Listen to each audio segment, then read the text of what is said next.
विधानसभा के मानसून सत्र के चौथे दिन की कार्रवाई शुरू हो गई, तो सीधे अब आपको सदन लिए चलते जहां पर कार्रवाई शुरू हो गई है और क्या कुछ हो रहा है वो हम आपको सीधा दिखाते हैं।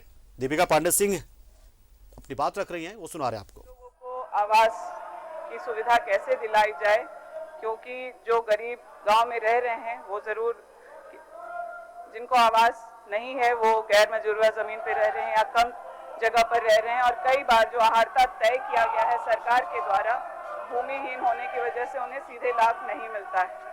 राज्य सरकार में यह प्रोविजन है कि जो भूमिहीन है उनको 3 डिसमिल जमीन दे करके उनको बंदोबस्त करके फिर आवास की सुविधा दिलाई जाए, लेकिन यार योजना जमीन पर उतरना बहुत मुश्किल हो रहा है। अध्यक्ष महोदय, सरकार के द्वारा चलाया गया जो कार्यक्रम था उसमें आप उत्तर सुन लीजिए, उत्तर सुन लीजिए। जी जी माननीय मंत्री जी।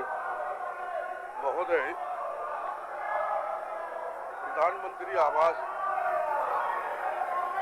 योजना के तहत जो सर्वेक्षण रिपोर्ट आया था उसमें 2935 भूमिहीन लाभुक था, जिसमें 2001 लाभुक को दिया गया है, बाकी को नहीं दिया गया है।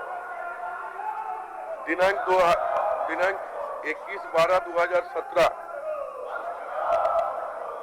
संकल्प संख्या 6144 प्रधान को संशोधन करते हुए 3 डेसिमल भूमि बंदोबस्ती करने की प्रस्ताव माननीय मुख्यमंत्री जी लिया गया था। वर्तमान सरकार ने इसका संलेख भी मंगाया है और इसका निर्णय भी लिया जा रहा है। इसलिए माननीय सदस्य दीपिका पांडे जी से कहेंगे, जो जवाब में साफ लिखा हुआ है, निबंधन और भूमि सुधार विभाग झारखंड के माध्यम से मंत्रिपरिषद को स्वीकृति की प्रक्रिया विचाराधीन है और राजस्व विभाग के द्वारा से गया है। आप संतुष्ट हैं दीपिका जी? अध्यक्ष महोदय, मेरा और कोई गंभीर सवाल तो नहीं, लेकिन बस सुझाव है एक अध्यक्ष महोदय, ये जो संबंधित संलेख का प्रारूप मंत्री परिषद में स्वीकृति के प्रक्रियाधीन है, मेरा निवेदन होगा कि जो भूमिहीन लोगों को जमीन देना, जो संख्या विभाग से आया है वह आप ही देख सकते हैं कि इतनी कम संख्या में भूमिहीन लोग नहीं हैं। सरकार आपकी द्वार में 7.5 लाख लोगों का आवेदन आया है आवास के लिए, तो राज्य सरकार क्योंकि जनहित के मुद्दों पर काम करती है और आवास एक बहुत जरूरी चीज है ग्रामीणों के लिए। उन्हें माननीय सदस्य, आप लोग आसन पर जाएं। आप लोगों के सहयोग से हम लोग आज रास्ता निकल रहे हैं, सर्वमान्य रास्ता निकल रहा है। आप लोगों के सहयोग से आप लोग आसन पर जाएं, को भी आवास की सुविधा मिल सके। आप लोग आसन पर जाएं। हम लोग आप लोगों के सहयोग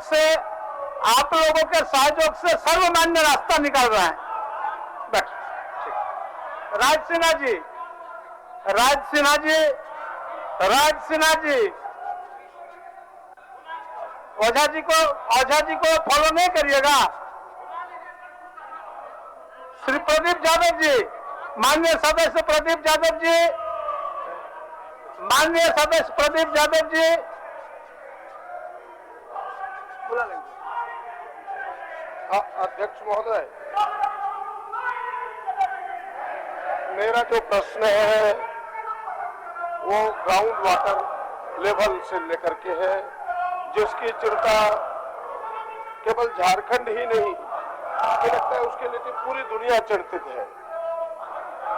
और आने वाले दिनों में ग्राउंड वाटर की क्या स्थिति है यह सर्वविदित है। अध्यक्ष महोदय, अगर मैं आपको बताऊं जो सेंट्रल ग्राउंड वाटर बोर्ड के रिपोर्ट है कि भाई रांची में भी लगभग 14 मीटर जल स्तर नीचे गया है।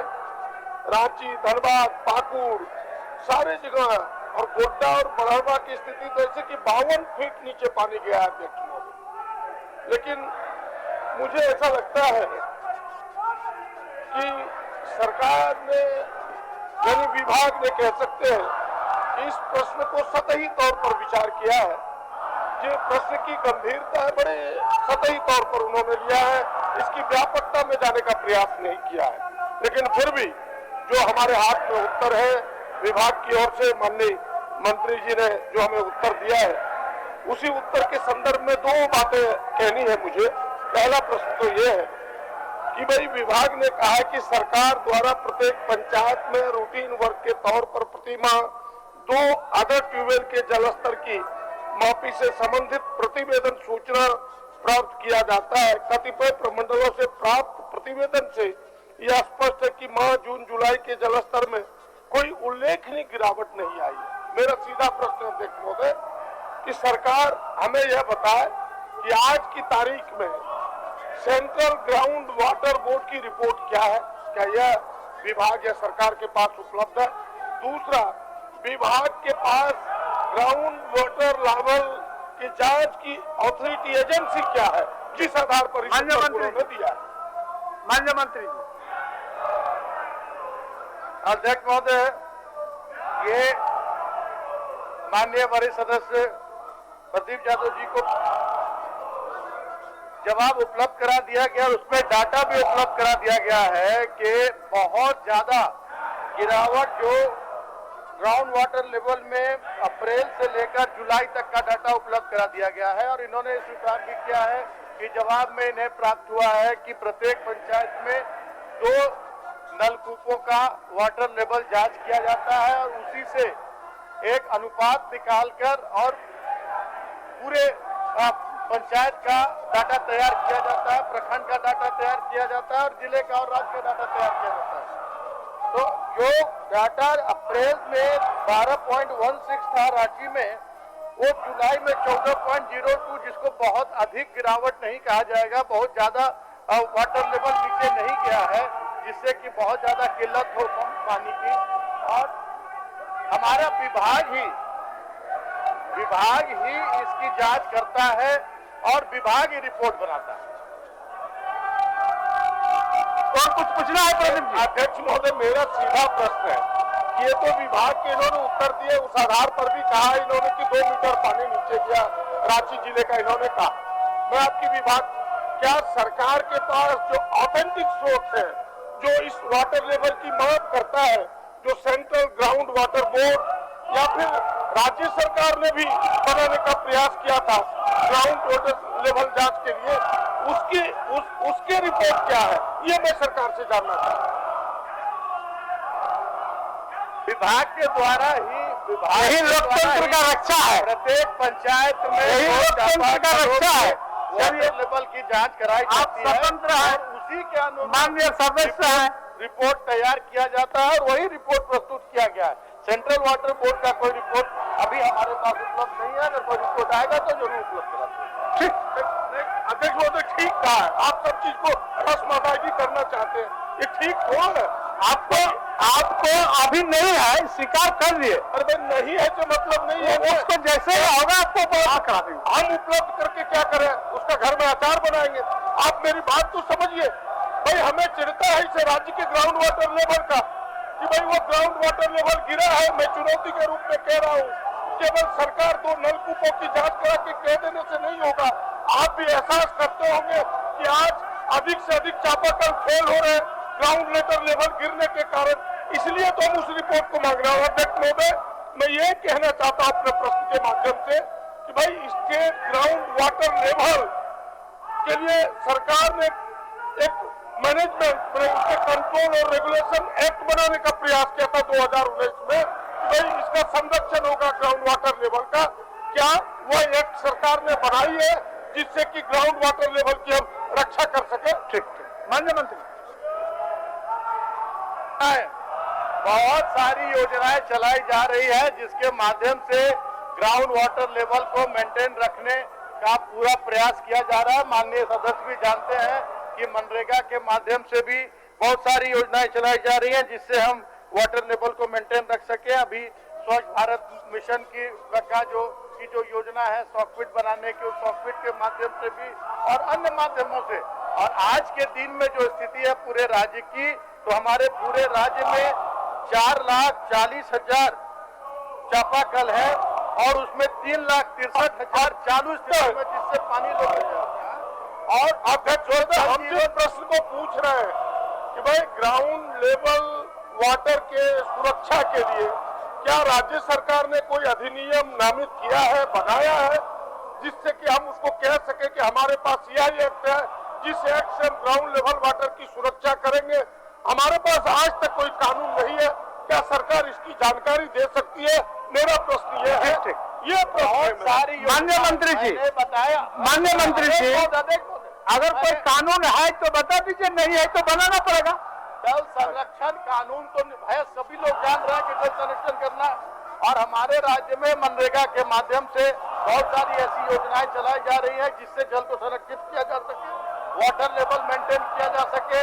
उसके अलावा ये एसपीएम उत्तर दिलवा रहे हैं हुजूर, ग्रामीण उत्तर क्या दिलवा रहे हैं, कौन क्या रहे हैं? माननीय मंत्री जी आप माननीय मंत्री जी सिर्फ इतना बता दीजिए, ये ग्राउंड लेवल वाटर का संरक्षण करने का कानून विभाग के पास कुछ है क्या?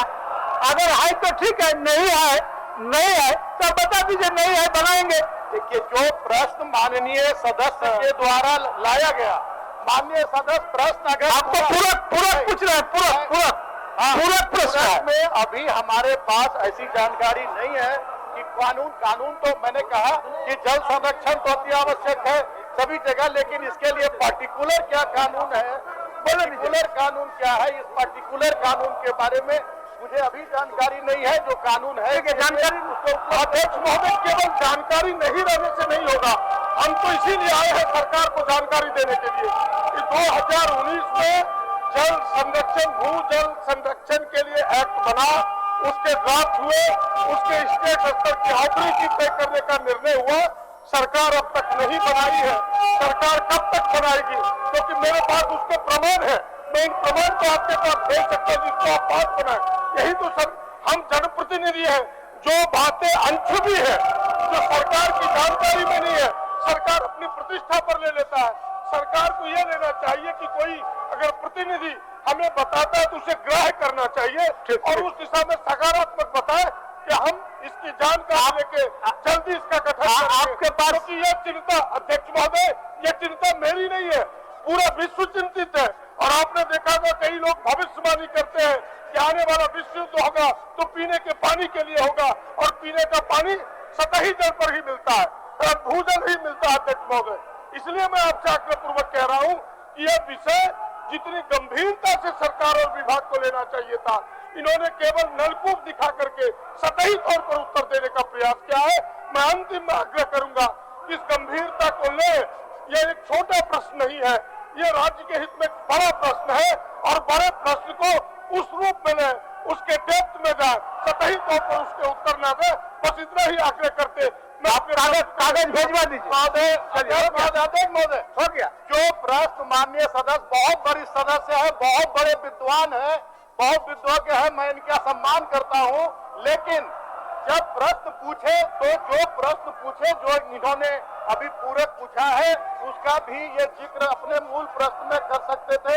मूल प्रश्न में जो भी इन्होंने अपनी जिज्ञासा जाहिर की है, पूरे एक जिज्ञासा को इससे संतुष्ट किया गया है। और जहां तक जल संरक्षण की बात है तो बहुत सारी योजनाएं चलाई जा रही है जल संरक्षण के मामले में। ये भी मैंने माननीय सदस्य को अवगत कराया कि मनरेगा के माध्यम से बहुत सारे ट्रेंच बनाए जा रहे हैं। स्वच्छ भारत मिशन की ओर से हम जागरूकता अभियान चला रहे हैं, हम सॉकपिट बनाने का काम कर रहे हैं, और जल स्तर आज के दिन में जल स्तर जितना होना चाहिए उससे बहुत नीचे नहीं गया है जल स्तर, और कहीं पीने के पानी की किल्लत नहीं है। ठीक। अध्यक्ष महोदय, अगर इसे आप इस रूप में लें तब तो फिर उत्तर नहीं ढूंढा जा सकता है, सवालों के समाधान नहीं हो सकते। आपको ठंडे दिमाग से सोचना होगा माननीय मंत्री जी। आप इस रूप में अगर उतावला हो जाएंगे कि भाई कोई सदस्य किसी प्रश्न को लाया, आपको नीचा दिखाने के लिए यह प्रश्न नहीं है, मंत्री जी को कम आंकने के लिए प्रश्न नहीं है, यह प्रश्न है सरकार को सावधान करने के लिए, इस समस्या के समाधान के दिशा में कदम उठाने के लिए।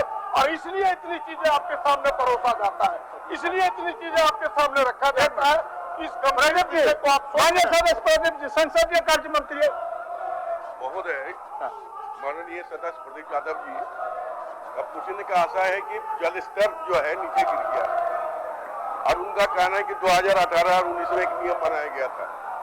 वो कागज भेज देंगे, हम दिखवा लेंगे, ठीक आकर उसको करा देंगे। ठीक है। आपका मूल प्रश्न है कि जल स्तर घट गया, इनका जवाब आप आलमगीर साहब, माननीय मंत्री जी, देखिए आप अपने बढ़ावा का देखिए, जहाँ के आप एमएलए हैं, वहाँ तो आपके 17 मीटर जल स्तर नीचे है, और ये मेरा नहीं है, ये सेंट्रल वाटर बोर्ड का रिपोर्ट है, ये रिपोर्ट है। प्रदीप जी, अब इसकी भी चिंता आपको नहीं है, तो हम क्या करें? आप भिजवाएंगे, हम तो केवल आपको सचेत करने ही आप खड़े होते हैं, और इस सचेत को आप अन्यथा ले लें, तब तो नहीं, अन्यथा नहीं लिया जा रहा है। ठीक है, आप भिजवा दीजिए कागज।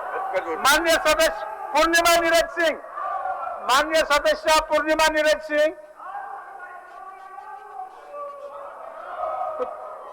अध्यक्ष महोदय, माननीय सदस्यगण, अब हम कुछ बोले तो फिर आसन को भी बख्शा नहीं जा रहा है। आसन के तरफ भी इस तरह का कुत्सित आलोचना किया जा रहा है।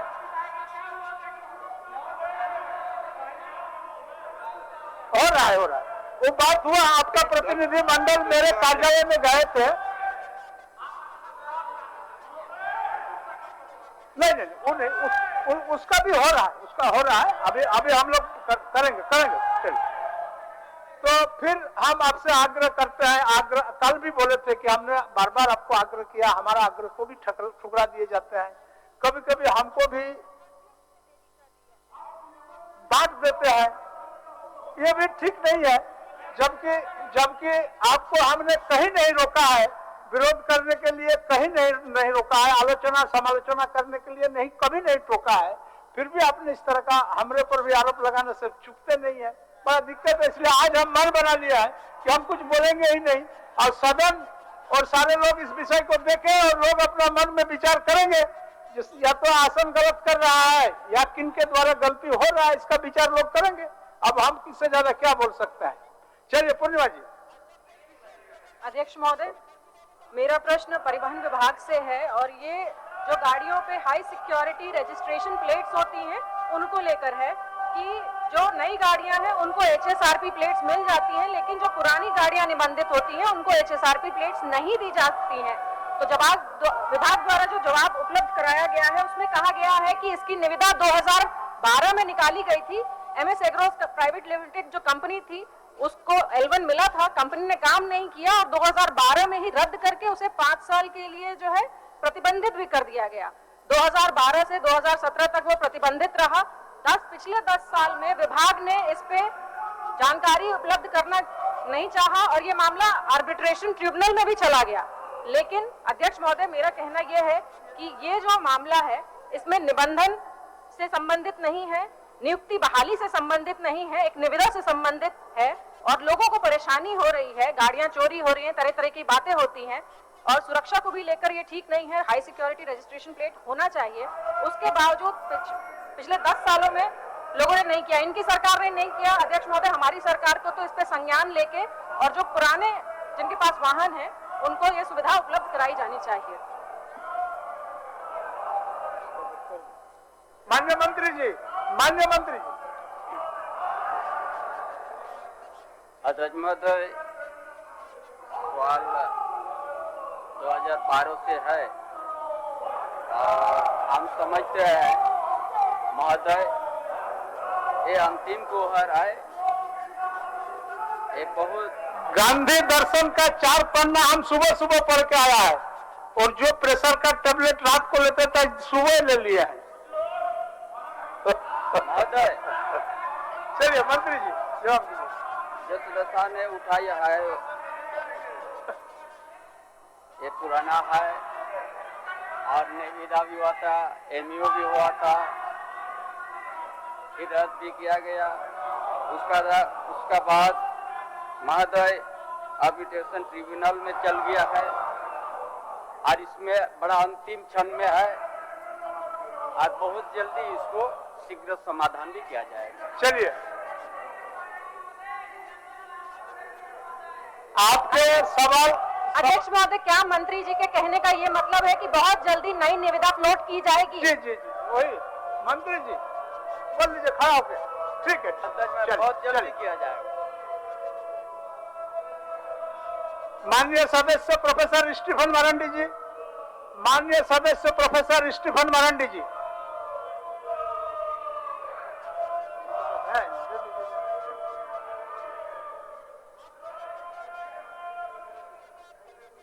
अध्यक्ष महोदय,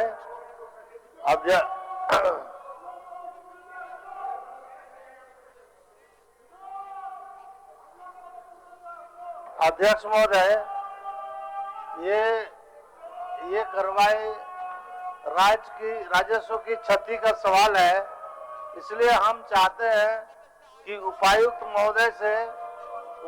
से जांच करवा के इसमें अग्रेतर कार्रवाई की जाए। हम इतने चाहते हैं। माननीय मंत्री जी, महोदय, जवाब में वही दिया गया।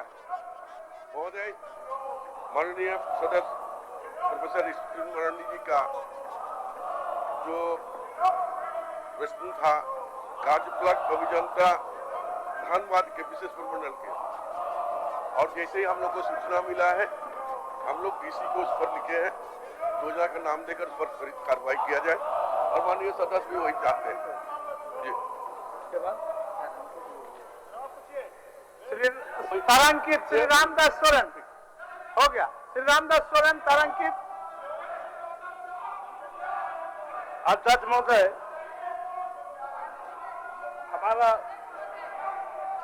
सवाल ये माननीय है, सदस्य अपने आसन पर जाए।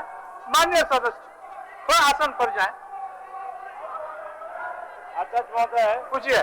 अब तारांकित। हमारा सवाल यह है कि पूर्वी सिंहभूम जिला अंतर्गत NH-18 के जगन्नाथपुर से दौलतपुरी होते हुए केसरपुर तक जाने वाली सड़क 10-12 वर्षों के पूर्व राज्य संपोषी योजनाओं के तहत बनाई गई थी, जो इस दिनों एकदम जर्जर एवं बड़े बड़े गड्ढे हो चुके हैं। अध्यक्ष महोदय, इसमें स्वीकार भी किया गया है, जब ग्रामीण सड़क 12 वर्षों से बना नहीं है और गड्ढे हो चुके हैं, और इसको जवाब में आता है महोदय कि माननीय सदस्य का अनुशंसा नहीं है। अध्यक्ष महोदय, हमने अनुशंसा भी कर चुके हैं। अब ग्रामीण सड़क जो NH-18 को जोड़ता है, और जवाब ये मिलता है कि माननीय सदस्य का अनुशंसा नहीं है, जबकि मैंने अनुशंसा भी किया हुआ हूँ, और 12 बरस तक सड़क मरम्मती नहीं किया गया। तो ये आज ही सदन में बताए, ग्रामीण सड़क कितने दिनों के बनता है, कितने दिनों तक बनता है? ठीक। एक मिनट मान्य मंत्री नीलकंठ बाबू। महोदय, एक मिनट, नीलकंठ बाबू कुछ बोल रहे हैं। अध्यक्ष महोदय, कल की घटना को लेकर के आज अपनी भारतीय जनता पार्टी और माननीय सुदेश जी के मिलने आपके चैम्बर में आए थे अध्यक्ष महोदय, और अपनी बातों के बारे में जो निलंबन से संबंधित विषयों पे आग्रह किए थे कि कल जो निलंबित जिन माननीय सदस्यों को किए हैं, उनको निलंबित मुक्त करके उस सदन में प्रवेश करने का अधिकार दिया जाए। लेकिन अध्यक्ष महोदय, हम लोग सुबह से जब से सदन चल रहा है, हम लोग आपसे मांग कर रहे हैं कि उसको निलंबित मुक्त किया जाए, और किसी तरह का सदन से चेयर से अध्यक्ष महोदय हम लोग को संरक्षण प्राप्त नहीं हो रहा है। तो अध्यक्ष महोदय, हमारे माननीय सदस्य बाहर में निलंबन है। अब अध्यक्ष महोदय, आज समाप्त हो जाएगी, कल समाप्त हो जाएगी, फिर लास्ट दिन तो फिर 4 तक ही निलंबन है अध्यक्ष महोदय। फिर लास्ट दिन क्या निलंबन मुक्त कर क्या फायदा हो गया अध्यक्ष महोदय?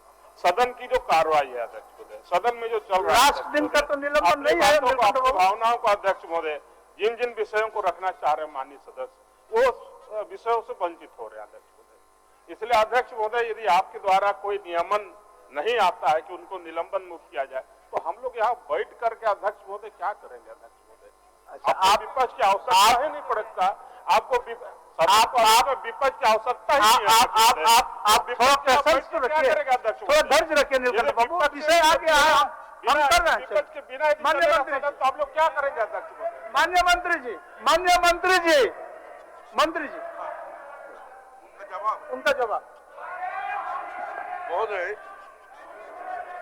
माननीय सदस्य का जो है चिंता जो है, किनके यहाँ जो रोड है लगभग 12 साल पर पहले बनी थी, अभी तक उसका मरम्मती नहीं हुआ है और जवाब नहीं आया है।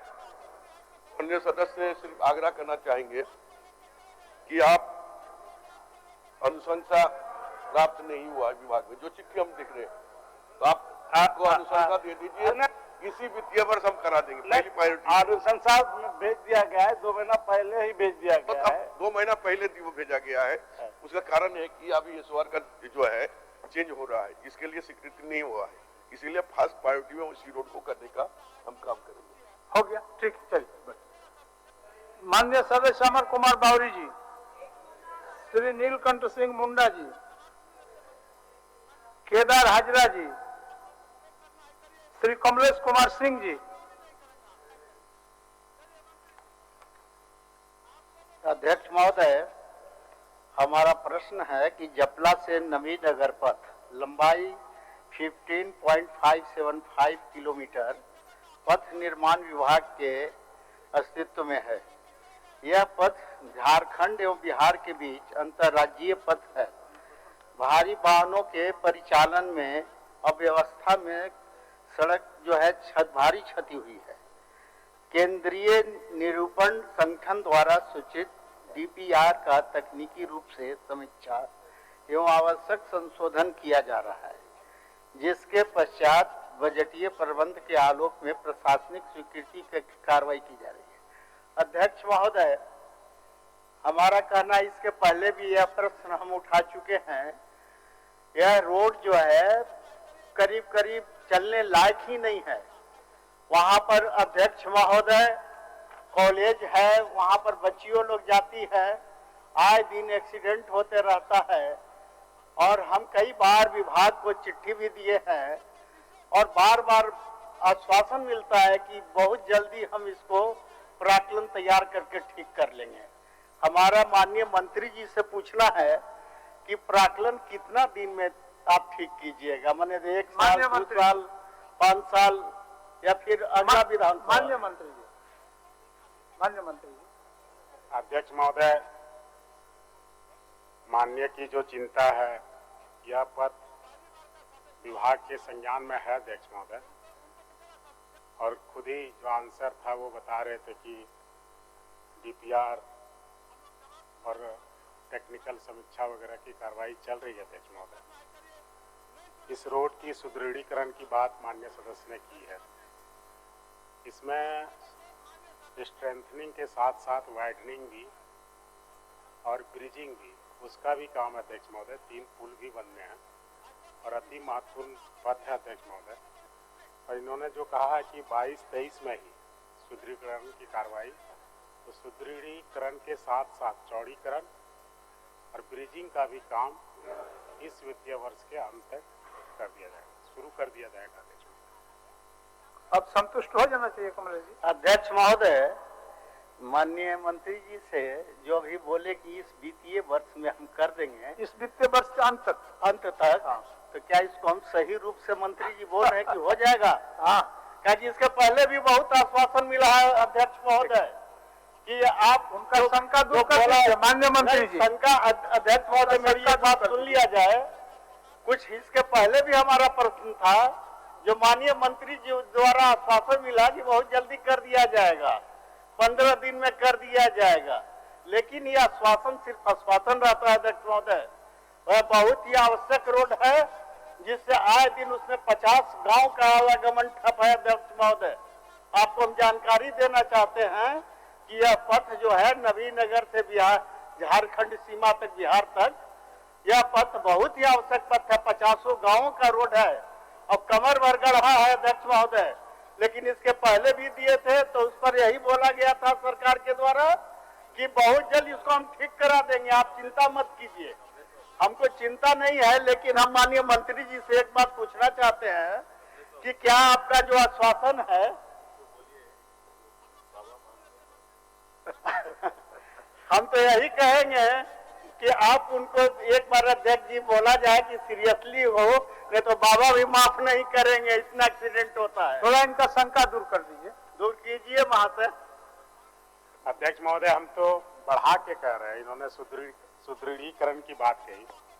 हमने कहा कि 3.5 मीटर से हम इसे इंटरमीडिएट पथ 5.5 मीटर का एक रस्ट बनाएंगे अध्यक्ष महोदय, चौड़ी करते हुए, ब्रिज बनाते हुए, सारी जो टेक्निकल है बजटीय उपलब्ध जैसे ही उपलब्ध हो जाता है इस वित्तीय वर्ष के अंत तक काम शुरू करा दिया जाएगा। ठीक ठीक है। माननीय सदस्य श्री नलिन सोरेन जी पूछिए।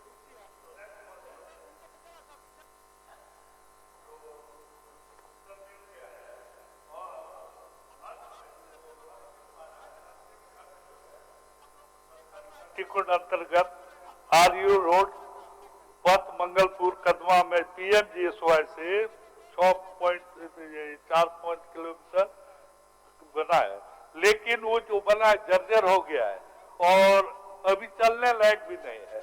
इसीलिए माननीय मंत्री से पूछना चाहता हूँ इससे इसका मरम्मती कार्य होगा कि नहीं होगा। माननीय मंत्री।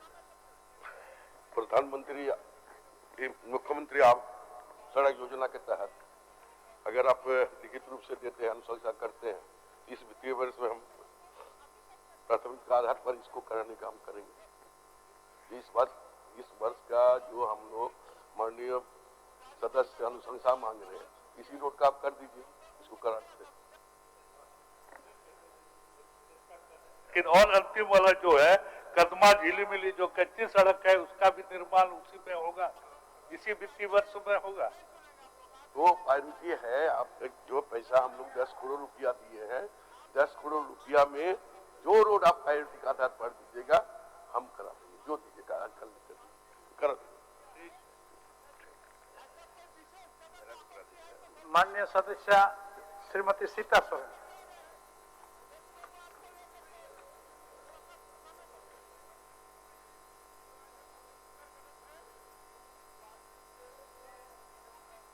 आंशिक स्वीकारात्मक पीएमजीएसवाई 3 अंतर्गत 3200 किलोमीटर पथ से संबंधित डीपीआर प्रस्ताव भारत सरकार को स्वीकृत क्लियरेंस के लिए भेज दिया गया है। मैं जानना चाहूंगी कि भारत सरकार से कब तक क्लियरेंस मिल जाएगा, क्योंकि कई रोड का शिलान्यास हो चुका है, ग्रामीण रोड का, और कब तक शिलान्यास तो हो चुका है, लेकिन कब से बनना शुरू होगा, डीपीआर कब तक मंगाया जाएगा। माननीय मंत्री जी। महोदय, इसमें साफ माननीय सदस्य का जवाब इसमें दिया गया है। जो पैरा 1 में जो है पीएमजीएसवाई 3 के अंतर्गत 3200 किलोमीटर पथ से संबंधित डीपीआर का प्रस्ताव भारत सरकार को स्वीकृत क्लियरेंस से तो समर्पित किया गया है। बार बार भारत सरकार को लिखा जा रहा है और मुझे विश्वास है कि बहुत जल्द ही आ जाएगा। जैसे ही आ जाएगा वैसे ही काम हम लोग शुरुआत कर देंगे। ठीक है, फिर आप ही का सवाल है दूसरा। माननीय सीता सोरेन जी। हाँ, आलोक कुमार चौरसिया, भानु प्रताप शाही, श्रीमती सीता सोरेन, आपका दूसरा सवाल है। श्रीमती सीता सोरेन, बिल्डिंग विभाग से आपका सवाल है। अध्यक्ष महोदय, इसको देखे नहीं थे, तो देख लेते हैं।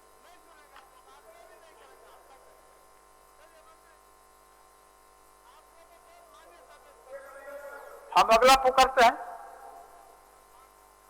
संजीव सरदार जी। माननीय सदस्य संजीव सरदार जी। उत्तर मिला है, परंतु बागवाड़ा ग्रामीण जो जलापूर्ति योजना है जो 75% काज पूर्ण दर्शाया गया है, और जहां जहां काज किया गया है उस रास्ते को काट के पाइप डाला गया, लेकिन परंतु अभी तक उस रास्ते को पहले जैसा था उसे बनाया नहीं गया, जिसके कारण लोगों को अवगमन करने में बहुत कठिनाई हो रहा है। और ये अगला जो निविदा निष्पादन करने के उपरांत योजना पूर्ण करने का जलापूर्ति चालू करने का जो उत्तर में मिला है, कब तक होगा अध्यक्ष महोदय? माननीय मंत्री। अध्यक्ष महोदय, जो एजेंसी नियुक्त की गई थी इस योजना के लिए, वो एजेंसी बैंकरप्ट हो गई है और एजेंसी को ये वर्क जो उनका एग्रीमेंट होता है उसमें रहता है कि जहाँ भी रोड को कट करते हैं या क्षतिग्रस्त होता है सड़क, वहाँ उनको रेस्टोरेशन करना है। लेकिन ये कंपनी काम छोड़कर चली गई इसको फिर से रिसाइन करके और नए तरीके से इसकी निविदा की गई है और निविदा खोलने की तिथि भी तय कर दी गई है इसी महीने में। जैसे निविदा इसकी की प्रक्रिया पूरी होगी, काम तेजी से पूर्ण कराकर जहां जहां रोड को काटा गया है उसका भी रेस्टोरेशन कर दिया जाएगा और बहुत जल्द इस योजना से लोगों को लाभ मिलने लगेगा इस योजना का। माननीय सर, संतुष्ट है? हाँ, संतुष्ट जी। श्रीमती सीता सोरेन, देख लिया श्रीमती सीता सोरेन? पुट कर दीजिए अध्यक्ष। ठीक, चलिए। विनोद कुमार, माननीय सदस्य विनोद कुमार सिंह जी। अध्यक्ष महोदय, हमने सवाल किया था कि जल जीवन मिशन के तहत गिरिडीह जिला के बिरनी प्रखंड में बलगो, बलिया और पड़रमनिया पंचायत को लेकर के एक योजना का प्रशासनिक स्वीकृति के लिए भेजा गया था और सरिया प्रखंड में अमनारी, परसिया और घुटिया पैसरा पंचायत को लेकर के, और इनकी प्रशासनिक स्वीकृति नहीं हुई है। सरकार ने जो जवाब दिया है उसमें इन्होंने कहा है कि भाई जिनका डीपीआर जो है वो 100% सोर्स सस्टेनेबिलिटी के साथ प्राप्त हुआ था उनको दिए, इनका जो सोर्स है वो 100% सही नहीं था। तो मैं ये जानना चाहता हूँ, बिरनी का जो बलगो, बलिया, पड़रमनिया, ये तीनों पंचायतों को मिला करके दी गई थी, वो आपने स्रोत जो है वो किस नदी से लिया था? मैं सिर्फ ये जानना चाहता हूँ, हमारा पूरा किस नदी का स्रोत लिया था आपने, जो आपने कहा कि 100% जो है सस्टेनेबल नहीं है? माननीय मंत्री जी। अध्यक्ष महोदय, स्रोत किस नदी का था ये तो अभी मुझे भी जवाब जो है उसमें नदी का स्रोत तो नहीं, लेकिन बहुत सारी इनके द्वारा माननीय सदस्य के द्वारा जो अनुशंसा की गई थी उसमें खरखरी, चोंगाखार, कैलाटाड़, बलिया एवं अमनारी ग्रामीण जलापूर्ति योजना की अनुशंसा की गई थी।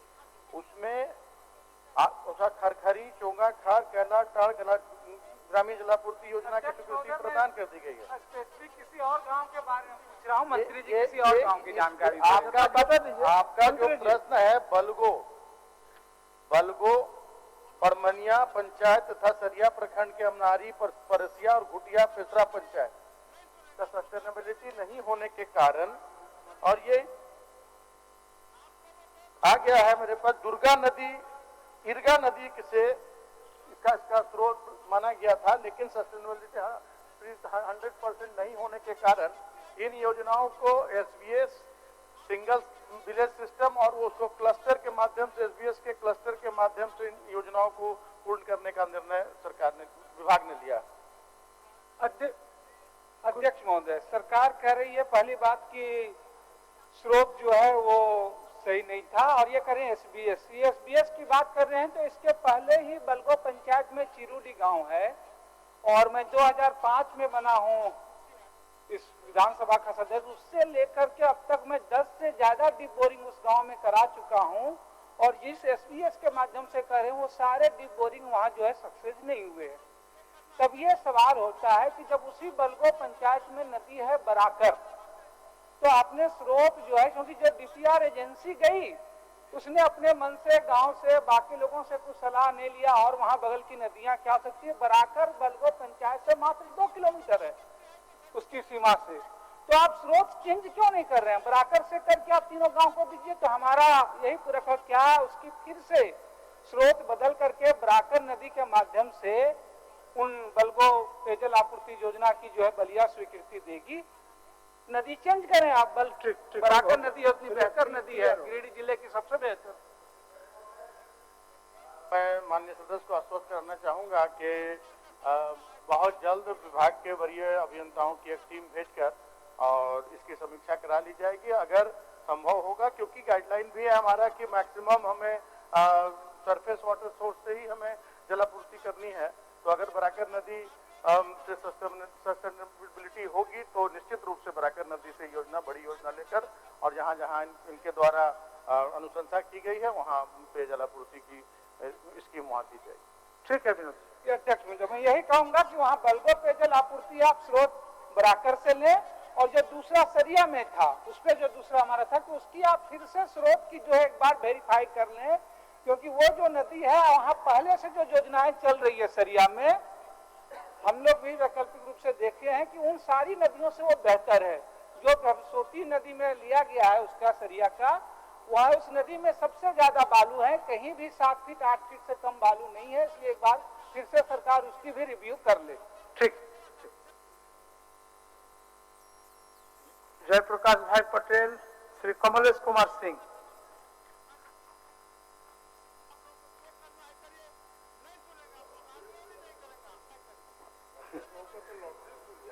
अध्यक्ष महोदय, हमारा पलामू जिला अंतर्गत हुसैनाबाद, हैदरनगर, मोहम्मदगंज, हरिहरगंज और पीपरा में प्रखंड में 102 लघु ग्रामीण जलापूर्ति योजना जो है वह खराब पोजीशन में है, जो है वो ठीक नहीं था। लेकिन माननीय मंत्री जी का जवाब आया है जिसमें इन्होंने DMFT के द्वारा 32 चापाकल जो भी है खराब, उसके लिए योजना को चेक करवाए हैं और उसमें काम शुरू होने जा रहा है। इसके लिए हम मंत्री जी को धन्यवाद देते हैं कि इन्होंने उस पर ध्यान दिए हैं। लेकिन हम मंत्री जी से एक बात और कहना चाहते हैं कि बहुत सा ऐसा जो है नलकूप योजना जो है वह खराब स्थिति में पड़ी हुई है। अगर इसका सही आकलन कराया जाए तो जब गाँव में जो है दूर दूर तक, जहाँ पर अभी तक भी उनके अधिकारी नहीं गए हैं, तो हम मंत्री जी से आग्रह करेंगे एक बार अपने विभाग के द्वारा डाल्टनगंज डिवीजन में यह आदेश दे कि नहीं, हुसैनाबाद और हरिहरगंज, पीपरा में, हैदरनगर में अपने पदाधिकारियों को निर्देश दे कि जाके स्वयं स्थल जांच करें और जो मामूली खराबी, अध्यक्ष महोदय को ऐसा नहीं है कि बहुत खराब है, मामूली खराबी के चलते वर्षों से बंद है, तो ऐसे नलकूप योजनाओं को दिखवाकर और उसका भी जो बाकी जो बचा हुआ है उसको भी ठीक कराकर गांव में ग्रामीणों को पानी उपलब्ध कराए। माननीय मंत्री। अध्यक्ष महोदय, जिक्र किया गया था 102 अदर जलापूर्ति योजनाओं के बारे में, जिसमें 64 कार्यरत है और 32 का कार्यादेश दे दिया गया है। जो 38 जो खराब है उसमें 32 जलापूर्ति योजनाओं को दुरुस्त करने का कार्यादेश दे दिया गया और 6 योजनाओं की शिकायत बाद में आई थी, उस पर भी काम हो रहा है और बहुत जल्द उस पर भी कार्यादेश दे दिया जाएगा। और जो भी छोटे जो माननीय सदस्य ने कहा कि छोटे कारणों से जो हमारी जलापूर्ति योजनाएं बंद है, उसके लिए भी राशि उपलब्ध करा दी गई है और बहुत जल्द उनका भी।